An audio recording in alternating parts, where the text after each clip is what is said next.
All right. So they have this breakfast, and she actually sort of starts asking about his job, which is something he sort of secretly wanted her to do ever since he found out that he may be getting this promotion, but never, he never would say that. But she asks him about it, and he tells her about the things that he's doing and sort of explains it to her. Once again, we see the word swell. It was a swell breakfast. He says he don't even know when he's ever had a nicer breakfast. And that's it. They head out to the front porch, and he stops and he says, "You don't really hate me or anything, do you?" Notice he doesn't ask. You do love me. He's worried about her hating him. And because he asks it this way, she can answer, "No, of course I don't." And we'll find out in the next chapter, which is April's chapter, that she means it. She doesn't hate him. She doesn't love him, but she doesn't hate him. It's two people who, sort of a lot of why they came together was based on a sense of this is what you're supposed to do when you're this age, and this is going on, and this and this and this, without ever really considering, is there a connection there? We talked about the arranged marriages in the Lahiri book, and there's cultural differences, but at the same time, there are societal, very heavy societal forces that sort of push people in this country into, maybe stepping into roles they're not ready for, or they haven't really thought all the way through. And then when somebody sort of steps out the norm of that, they get ostracized, or it's like something's off. Just think about Mary and Sweetheart of the Song, Trey Bong. I mean, she'd been with Mark Fosse since they were in 6th grade. And the plan was always 6th grade, they're going to be childhood sweethearts, going to grow, house, picket fence, this, and this. And, she grew a little bit when she was in Vietnam. And she discovered something about herself. And then that sort of changed the direct trajectory a little bit. And that freaked out Fosse. And that's when he sort of pushed hard on her staying. And then, of course, that's when she became Rambo. But anyway, but she says, "No, of course, I don't hate you. Have a good day. I will, you too." And they kiss. And he says, "Okay, so long."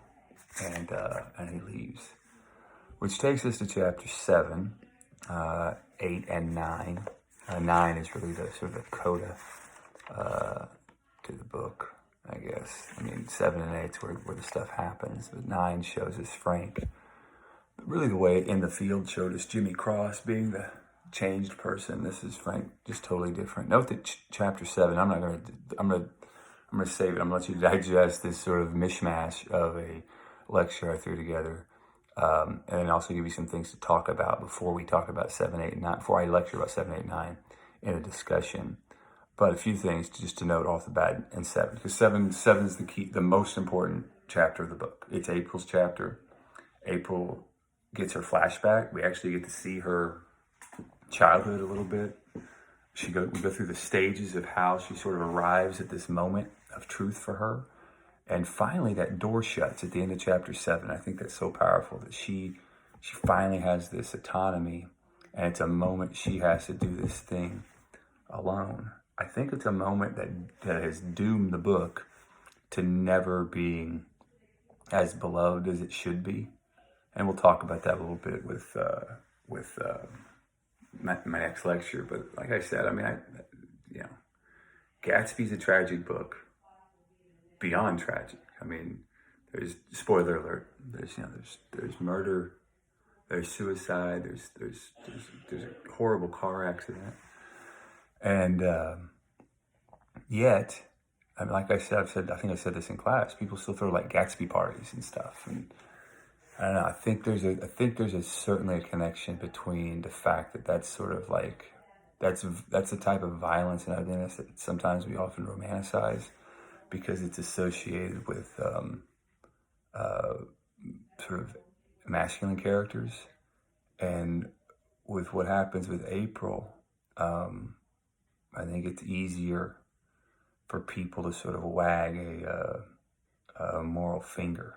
Again, I never, ever, when I talk about this book, get into sort of the politics of what April's doing, because I think that's not my job. But just in terms of the character and how we see the character and how the character is sort of viewed, I mean, it is important to kind of look at context. I mean, one of everybody's favorite chapters in Things They Carried was on the Rainy River, and one of the best moments is that moment where Elroy Bird gives Tim the ability to make his own decision about whether or not he wants to go to war. And you can tie that in with morality too. Tim didn't want to go to war because he didn't want to kill anybody. And that seems like a very sort of moral, question or whatever. And in the end, he made the decision that he's going to go to war. And he regrets it. And at the same time, he made it. And it's like we're all happy that he got that opportunity to have that. I'm not sure April gets the same empathy when she, has that moment to decide to do what she does. And again,